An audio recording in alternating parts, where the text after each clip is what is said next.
because Solana is going to outperform both ETH and Bitcoin. Maybe all in on Solana, where I'm now 90% of my crypto allocation. Now, it's suggesting here that we can see a 10x.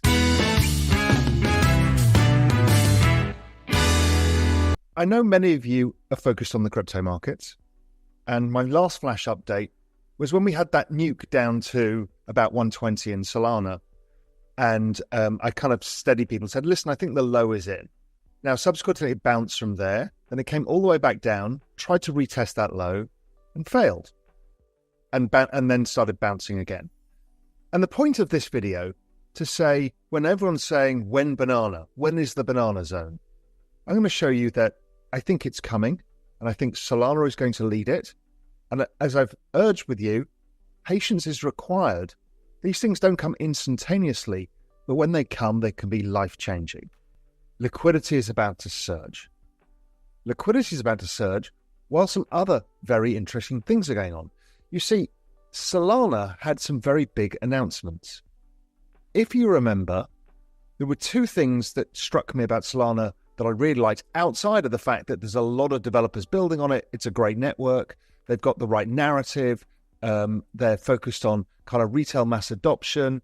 And we've obviously seen meme coins. But there were two big things there that really got me interested. One was NFT compression, which means NFTs can be opened up for different use cases, whether it's ticketing, whatever it is, even derivative contracts.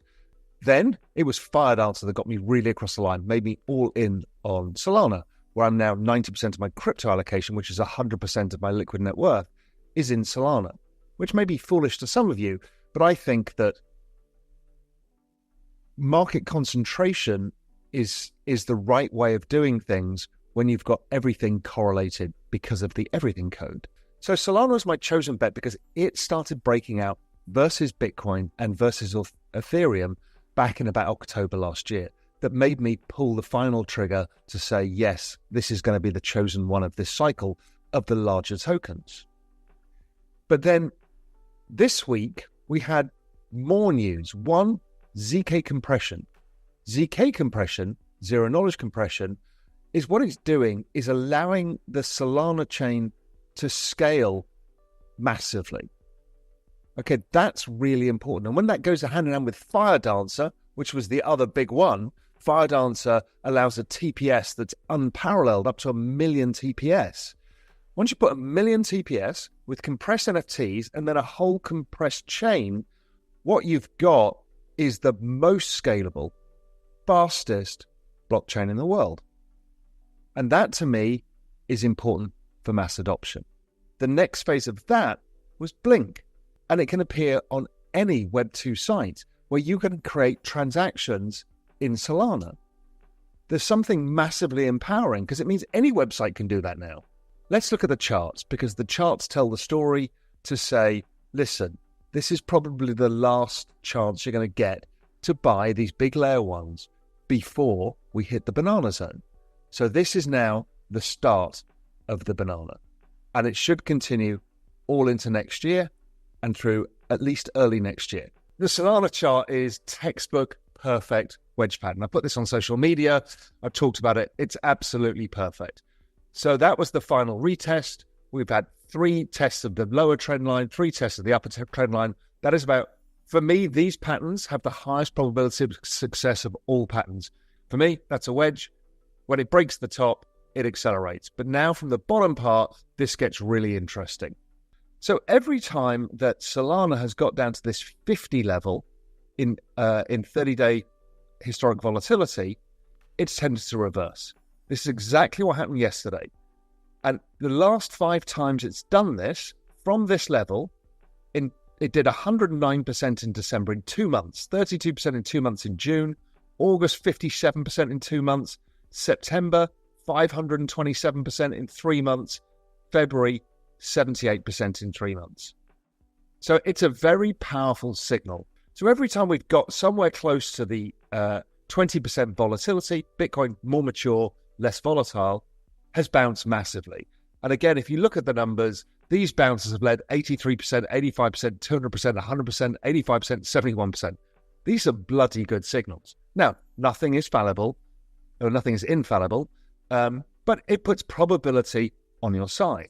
This is Solana versus Bitcoin. It has stair-stepped higher and higher and higher. You can see when I bought Solana, when it broke out versus Bitcoin and Ethereum, I'll show you in a sec, back in September, October last year, and then it stair-steps higher. So we're about to explode through the next level. So owning Solana should outperform owning Bitcoin. And here's the same chart versus ETH. Very similar kind of pattern. We expect once we get that kind of 0.055 level in Sol ETH, even with the ETH ETF, we should see Solana outperform. Within a week, we should have an ETH ETF, which should start bringing new capital flows into crypto land, and it'll flow out the risk curve as always. So it goes into ETH, it'll spread into Solana, and then it'll spread down the risk curve, and things like WIF or whatever it is will outperform. That's not a trade rag, but just that's usually how it works. So I think we've got everything in place for Solana and Bitcoin, Solana to outperform ETH and Bitcoin. Something I've been talking about waiting for happen. It's a beautiful chart pattern. It should get to the top of the range, and then maybe it breaks out of the top of the range, and ETH gains further ground against Bitcoin and puts it a new all-time high. That has been my base case for several years now, and I think it's going to be proven out. But let's see. Right now, ETH is not my main bet. My ETH is actually all in Xcopy, Art, and Beeple NFTs. So my actual liquid tokens, Solana, because Solana is going to outperform both ETH and Bitcoin. Bitcoin starts outperforming ETH and Solana outperforms the others. That's a classic marker of altcoin season starting. The banana zone.